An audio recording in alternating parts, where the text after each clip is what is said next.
Hello, shalom, hola, and konnichiwa. Welcome. We are playing Space Hulk by Games Workshop, just released on Steam.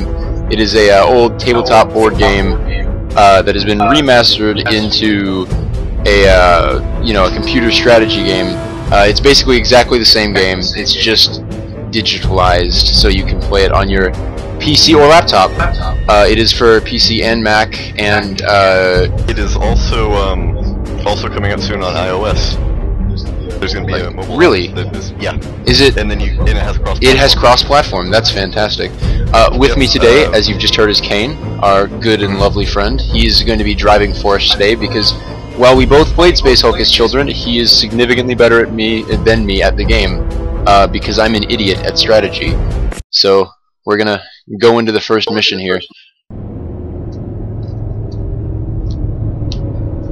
Iconic first suicide mission. If you haven't played Space Hulk, essentially you're going to start out, you have a certain number of Terminators, which are Space Marine units, to place, and you have to place them in a strategic order such that, if you ever watched Red vs. Blue, where there's that one scene where they have the idea where they're going to run in a line of people from least important to most important, so that the least important dies first and the most important is blocked by all the less important people in front of him.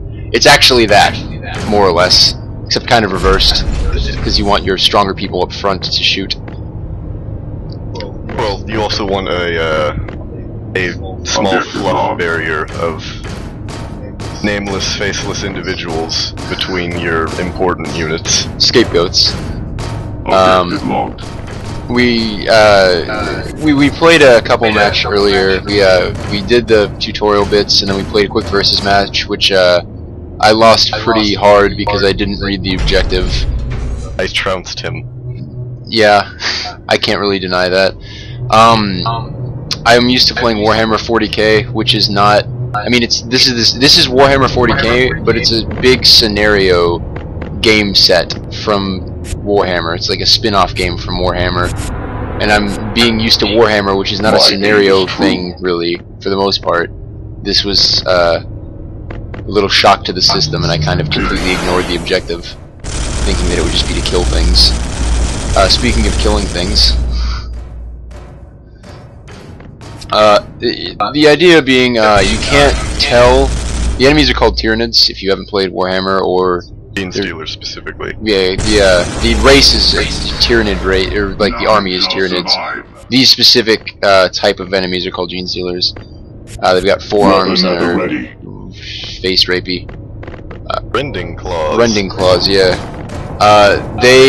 You can once they reveal themselves from the darkness, you can see where there are enemies, but you cannot see how many of them there are until you either see them or they choose to reveal themselves. So you kind of just have to prepare for however many happen to come at you. Clear to fire. You can see Kane's got some fire lines set up down the hallways, really long distance, so the melee-only enemies can't really just run up and trounce him. Yeah, squad leader Lorenzo here is just laying down some fire to keep him at bay. This is more. I really hope I don't lose him. It's so rare for a Space Marine to have a nice full head of hair. This right here is essentially the entirety of the last game that we played. This is what happened to me, non-stop. Just my men pouring out and being killed by Kane's Space Marines. Well, except what happened with you is the match point, I think, was you had a whole line of Genestealers here, and which then you just opened the door with the flamer. Yeah, it didn't occur to me that you could do that. I thought that you had a much smaller movement speed with him, but no, you just walked right up there and lit them all on fire. It wasn't pleasant. Killed like 4 of them at once, which in this game is pretty massively significant. My aim is true. What Kane just did is he's positioned his guy to, what is it called, Kane? Overwatch, yeah. It basically makes it so he'll instantly shoot anything that comes in front of him. Very useful when you've got a long hallway in front of you like he does. The guy he's moving right now has got a flamethrower, which I'm sure he'll demonstrate for you briefly. Pretty quick here, I'm going to be using it, but the objective for the mission, you can see in the top corner, is he is a mission-centric character, and I need to take him over to this control room and set the entire thing on fire. That mission objective, in my defense, was not displayed for the Tyranid side. It was not up there. So, because I did not read the intro to the game, I did not know.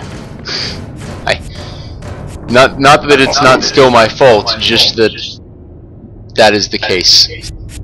Can't justify being bad.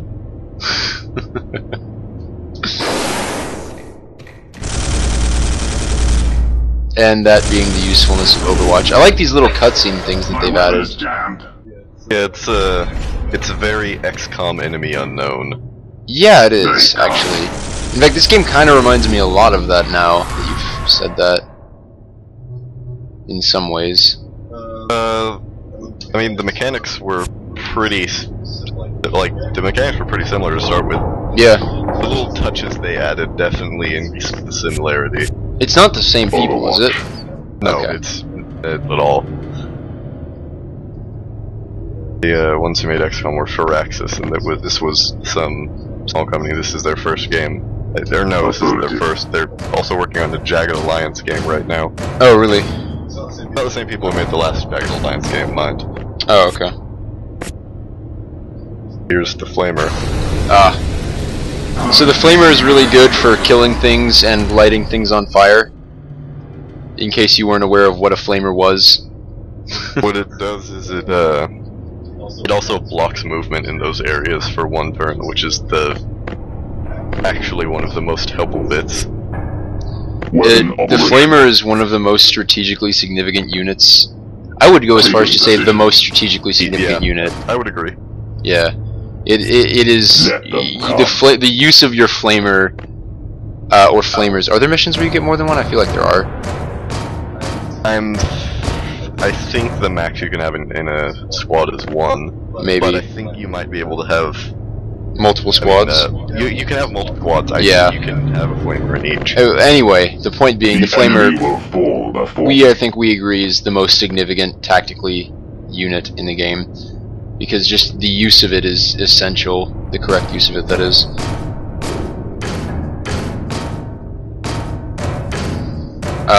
The correct use of the Flamer being one of the many things that I am not too apt in being good at. I don't think that was the correct usage of that word, but whatever. I'm not apt at using the Flamer. That's what I mean to say. Sounds about right. But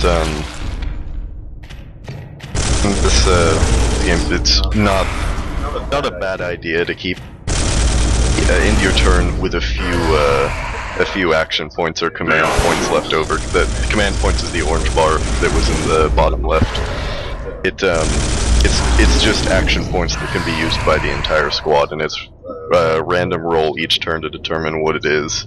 And if you have a sergeant still alive, you can re-roll once. But yes, yeah, I just got 6 there. But if you keep spares, these guys, when you put them on Overwatch, there's a chance their gun can jam, and if there are free command points left over, they can unjam it.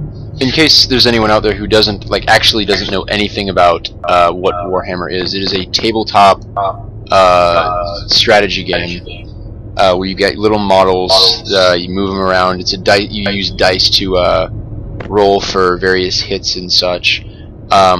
Which is equated literally in this game. If you look over in the text box on the right, you can actually see what the dice rolls that Kane and the Gene Stealers are getting each turn.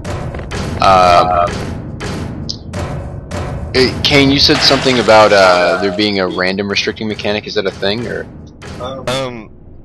I don't know exactly what they did, but they talked about how they put some coding in to make it slightly less random, so things would make just essentially be less random and make a bit more sense in certain situations. Yeah, because I remember. I don't know exactly what it is that they did with it, though. I remember when I used to play this game. What is burned into my memory of this game is a specific match I was playing against a friend of mine, and I had 3 Marines left, and the one Gene Stealer charged all 3 of them, and due to just lucky rolls, killed all of them by itself. It was most ridiculous nonsense. By use of the flamer here, I can block this passage off and force them to funnel into this area, which I will be using as a Choke point? choke point kill tunnel.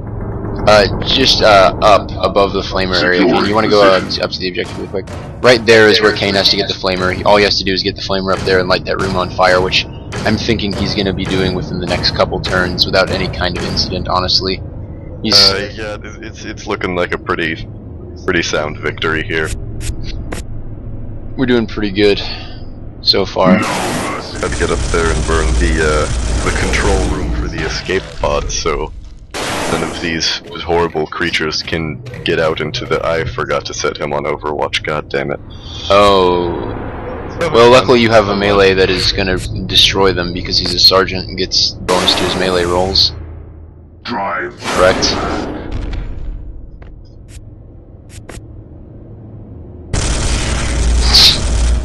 Double wrecked. Oh, didn't kill it? Oh, wow. Nope, missing. This being what I'm talking about with the rolls thing.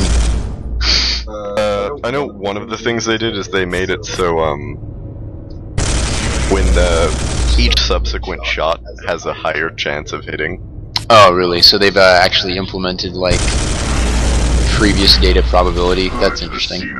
Yeah, sustained fire has a higher chance of just hitting killing them.